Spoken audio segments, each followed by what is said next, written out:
यह सिर्फ बाढ़ की एक तस्वीर नहीं बल्कि तबाही की एक मिसाल है। हम इस वक्त उत्तर प्रदेश के बाराबंकी के गांव में आप पहुंचे हैं और आपको तस्वीरें अगर दिखाऊं मैं यहाँ पे, ये जो मैं नींव आपको दिखा रहा हूँ, ये नींव है उन मकानों की, उन घरों की जो बसाए थे यहाँ बाराबंकी के लोगों ने, कोरियन पूर्वा गांव के लोगों ने। ये सिर्फ एक तस्वीर नहीं है बल्कि तबाही का मंजर है।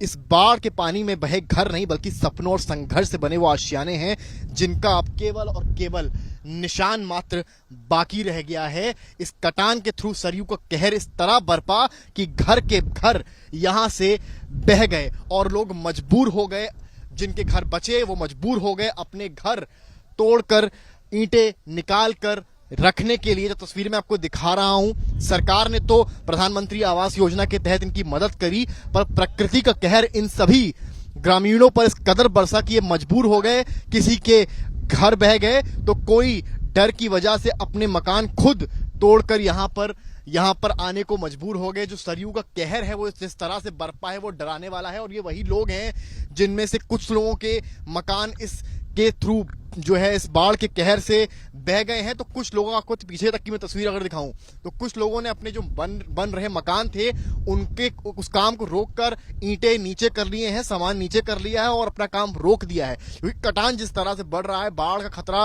अगले 1 से 2 दिन में इस जहां पर मैं खड़ा हूं वहां पर भी आपको बाढ़ नजर आ सकती है। जो कुछ लोग हैं जिनका इस पूरे बाढ़ में नुकसान हुआ है और घर बह गए हैं वो मेरे साथ मौजूद हैं। ये रमेश हैं, इनका भी मकान यहाँ से बह गया। रमेश जी, कब आपका मकान और कहाँ पे था? ये यहाँ पे था और नदी में कटान लगा हुआ है, उसमें समा गया। तो हम लोग तिरपाल तान के उस गांव के पछों रह रहे हैं। तो ये मकान आपको कैसे मिला था? ये प्रधानमंत्री आवास है। अच्छा, मिला था लेकिन नदी में समा गया। आपके घर में कौन कौन है? हमारे घर में बीवी हैं, बच्चे हैं, हम हैं और पिताजी रहे तो अलग थे। अब निवास कहाँ कर रहे हैं? अब हम गांव के पछों रह रहे हैं, मड़ई धरे और तिरपाल भी ताने हैं। इतना परिवार है तो हम वहाँ गुजारा नहीं हो रहा है। मैं देख रहा हूँ आपके मकान बहने के बाद कुछ लोगों ने तो अपने मकान गिराने भी शुरू कर दिए हैं। जो ईंटें वगैरह मैं देख पा रहा हूँ, क्या है? हाँ, जो नदी में हिलक गए, आधे कट गए तो सोचें कि कुछ मिल जाए तो हम अपना थोड़ा थोड़ा निकाल लिए हैं और बाकी सब समा गया। कितने कुछ मकान लोगों ने मैं काफी देख पा रहा हूँ, पीछे ईंटें हैं और यहाँ पे मिट्टी भी देख सकते हैं, बोरों में है लदी हुई है। ऐसा लग रहा है कि लोगों के मकान बन गए थे और सब उन्होंने निकालने शुरू कर दिए बाढ़ के डर की वजह से। रमेश जी, बताइए कुछ और इसके बारे में। काम यहाँ पे चल रहा है लेकिन कटान नहीं रुक रहा है। काम चलता है लेकिन इससे कोई फायदा नहीं हो रहा है, कटान चल रहा है बराबर। मकान बहे, कोई पूछने आया आपसे? पूछने आए लेकिन आके चले जाते हैं, देख लेते हैं, बस। मदद हुई? कुछ मदद नहीं हुई। और भी कुछ लोग हैं, आप देख सकते हैं, ग्रामीण सब यहाँ पर हैं। ये भी मौजूद है मेरे साथ। आपका भी मकान बह गया है? कहाँ पर था आपका मकान? ये मकान हमारा यहीं है। हाँ। अच्छा, कब बहा है? ये आज हो गए 20 दिन। अच्छा, ये किस योजना के तहत मिला था या आपने खुद बनाया था? नई योजना है प्रधानमंत्री आवास। मिला था। हाँ। अच्छा, 2 दिन हो गए बहे हुए? 2 दिन 15-20 दिन हो गए हैं, जब से काम चालू हुआ उससे बह गया।